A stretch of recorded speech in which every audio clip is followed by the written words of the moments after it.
اعوذ باللہ من الشیطان الرجیم بسم اللہ الرحمن الرحیم سبحان اللہ و بحمدہ سبحان اللہ العظیم. پاک ہے اللہ اور اس کی تعریف، پاک ہے اللہ عظمت والا. ٹھیک ہے، یہ بہت پیاری دعا ہے، بالکل چھوٹی سی ہے اور ہم نارملی بعض اوقات بڑی بڑی دعائیں یوز کر مطلب پڑھ رہے ہوتے ہیں لیکن چھوٹی چھوٹی کو بھول جاتے ہیں. سبحان اللہ جو ہے، سبحان ایک ایسی ذات کو کہتے ہیں جہاں بندے کی بس ہو جاتی ہے نا، وہاں پہ اللہ سبحان ہے نا، اللہ قادر مطلق ہے نا، وہاں کی اللہ کی پھر شروع ہو جاتی ہے، اللہ کی قدرت وہاں سے شروع ہوتی ہے جہاں پہ بندے کی بس ہو جاتی ہے. ٹھیک ہے، تو اللہ ایکچولی سبحان ہے. سبحان اللہ ہی پاک ہے اللہ. ہم تو نارملی یہ ورڈ پڑھتے ہیں کہ پاک ہے، ایکچولی سبحان از ناٹ اونلی پاک. میں اسی وجہ سے کہتی ہوں بیٹا آپ لوگ جب میں پڑھاؤں گی نا لسان القرآن پڑھاؤں گی، وہ ضرور ایک دفعہ پڑھ لیجئے گا میرے سے.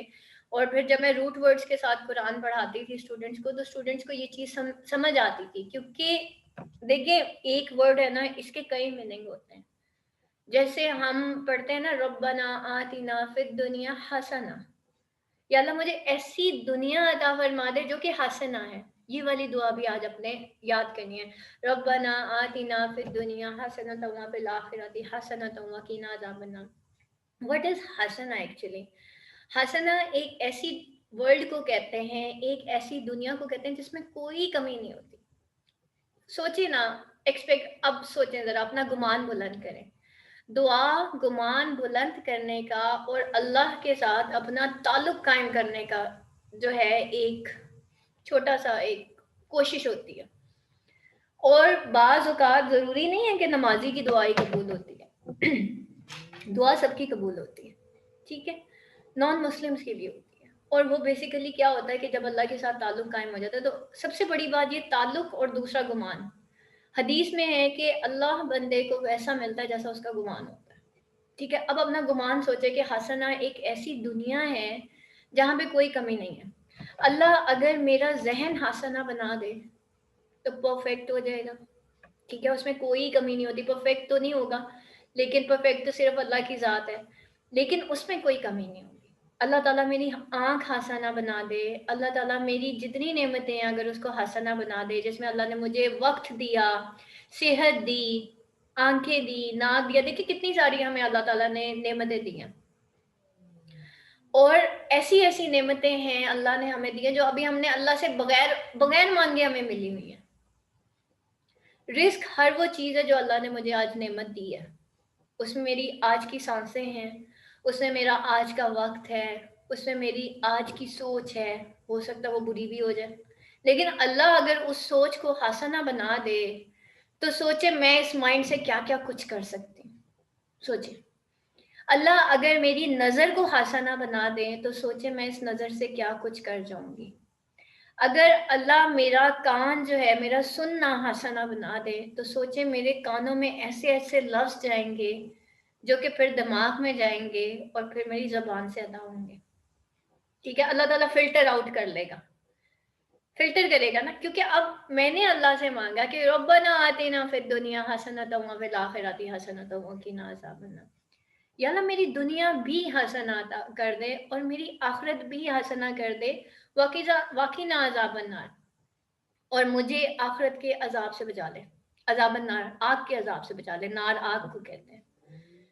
ٹھیک ہے، تو اب کیا ہے کہ اب میرا گمان بلند ہو گیا. اب میں جب دعا مانگوں گی تو میں گمان کے ساتھ مانگوں گی. دعا 21 دن 40 دن 1000 دفعہ پڑھنے کا نام نہیں ہے بیٹا. دعا اللہ کے ساتھ تعلق قائم کرنے کا ایک نام ہے. آپ کر کے دیکھیں، آج آپ نے یہی اپنا جتنا گمان بلند کر سکتے ہیں ربنا اور ربی. جب بندہ اللہ کو رب کہتا ہے نا، اللہ کو یہ نام اتنا پسند ہے رب. ٹھیک ہے، اللہ تعالیٰ کو اتنا پسند ہے نا، میرا بندہ مجھے کہتا ہے ربی. ربی کا مطلب ہوتا ہے میرا رب. ربنا کا مطلب ہوتا ہے ہم سب کا رب. نا آ گیا نا اینڈ میں، ہم آ گیا. تو جب ہم ربنا یا ربی کہتے ہیں نا تو اللہ کو بندے پہ اتنا پیار آتا ہے کہ میرے بندے نے مجھے پکارا، تو اللہ بڑے غور سے سنتا ہے. لیکن ہم کیا کرتے ہیں، ربنا آتنا فی الدنیا حسنۃ، آمین جی سم آمین جی. تو چلو جی نماز ہوگی، جی نماز ہوگی. بیٹا ایسے نہیں کرنا نا. آپ وہ علامہ اقبال کا شعر ہے نا، یہ ایک سجدہ جسے تو سمجھتا ہے گراں، ہزار سجدے سے آدمی کو دیتا ہے نجات. دعا بے شک ایک پڑھے، لیکن گمان اتنا بلند ہونا چاہیے کہ وہ ڈائریکٹ اوپر ہی جانی چاہیے. پھر ٹھیک ہے، یہ نہ منہ میں گم ہو گئی، ٹھیک ہے، پھر تو اللہ کے ساتھ تعلق قائم ہوگا، پھر تو بیٹا اللہ ہاتھ پکڑے گا. ٹھیک ہے. اور وہ چند ایک لمحے، جیسے مجھے میری ایک فرینڈ تھی، میں قرآن کلاس نہیں جاتی تھی، میں نے گھر میں بیٹھ کے بہت قرآن پڑھا، سب کچھ کیا. وہ مجھے کہا کرتی تھی کہ آسما ایک دفعہ تو قرآن کلاس میں چلو. اور بعض اوقات ایسے ہوتا تھا وہ میرے گھر کے باہر گاڑی کھڑی کر دیتی تھی اور مجھے کہتی تھی چلو بیٹھو چلیں قرآن کلاس، کیونکہ وہ درس دیتی تھی. میں گھر میں میں کہتی تھی نہیں یار بچے چھوٹے ہیں، یہ وہ سب، بچے بھی میرے بہت چھوٹے تھے.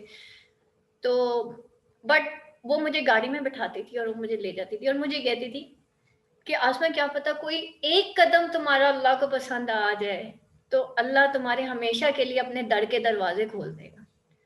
اور یہ بڑی سعادت کی بات ہوتی ہے کہ اللہ کسی کو اپنے گھر پہ بلاتا ہے، اللہ کسی کو سجدوں کی توفیق دے دیتا ہے، اللہ کسی کو مانگنے کا سلیقہ دے دیتا ہے. تو آج ہم نے اللہ تعالیٰ سے مانگنا ہے کہ یا اللہ مجھے نہیں پتا کہ عبادت کیسے کرتا ہے، مجھے نہیں پتا کہ دعا کیسے مانگتے، تو سبحان ہے نا، تو مجھے دے سکتا ہے، تو سکھا دے.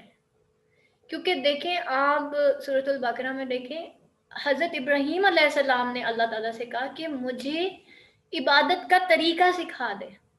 حضرت ابراہیم جن کو اللہ تعالیٰ نے کہا کہ یہ خلیل اللہ ہے، اللہ کا دوست ہے.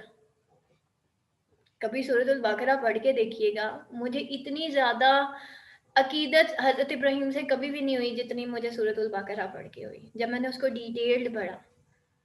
سمینا و اطانا، جہاں پہ حضرت ابراہیم کا ذکر آتا ہے وہاں پہ حنیفن آتا ہے. اور اتنی عبادت کرنے کے بعد، خانہ کعبہ بنانے کے بعد اللہ تعالیٰ سے کیا مانگا تھا؟ کیا وہ ربنا تقبل منا، کیا تھا کہ یا اللہ میں نے جو بھی کیا ہے وہ مجھ سے قبول کر لے. ہمیں ہوتا ہے ہم کہتے ہیں 5 وقت کی نماز پڑھ لی نا، یا ایک سجدہ ہی کر لیا، بس اللہ نے قبول کر لیا جی، قبول کر لیا. کبھی ہم نے کہا کہ یا اللہ مجھ سے جو میں نے کیا وہ مجھ سے قبول کر لے. انہوں نے خانہ کعبہ ڈیزائن کیا، اس کو بنایا، اتنی محنت سے سارا کچھ کیا، اور اس کے بعد جو ہے انہوں نے دعا مانگی تھی اللہ تعالیٰ سے کہ یا اللہ مجھ سے یہ جو میں نے کیا ہے نا یہ قبول کر لیں. ٹھیک ہے، تو ہم نے بھی بیٹا ایٹ دا اینڈ یہ دعا مانگنی ہے کہ یا اللہ جو کیا ہے نا، جو دعا مانگی ہے، جو بھی چیز ہے یہ سب قبول کر لیں. نائلہ میں میم دعا، ہاں ربنا تقبل منا یہی انکا انت السمیع العلیم.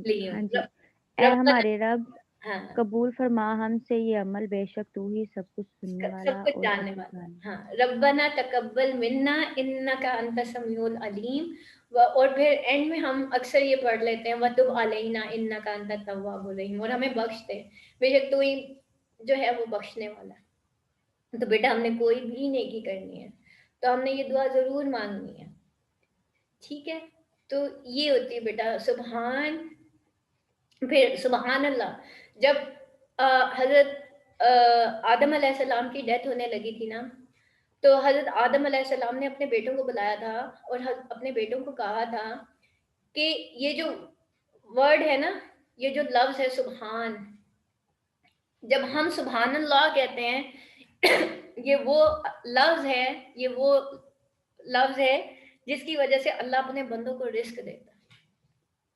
تو ہم نارملی بیٹا سبحان اللہ 33 دفعہ، الحمدللہ، یہ نبی پاک صلی اللہ علیہ وسلم نے جو ہمیں گنتی بتائی ہے وہ ہم نے کرنی ہے.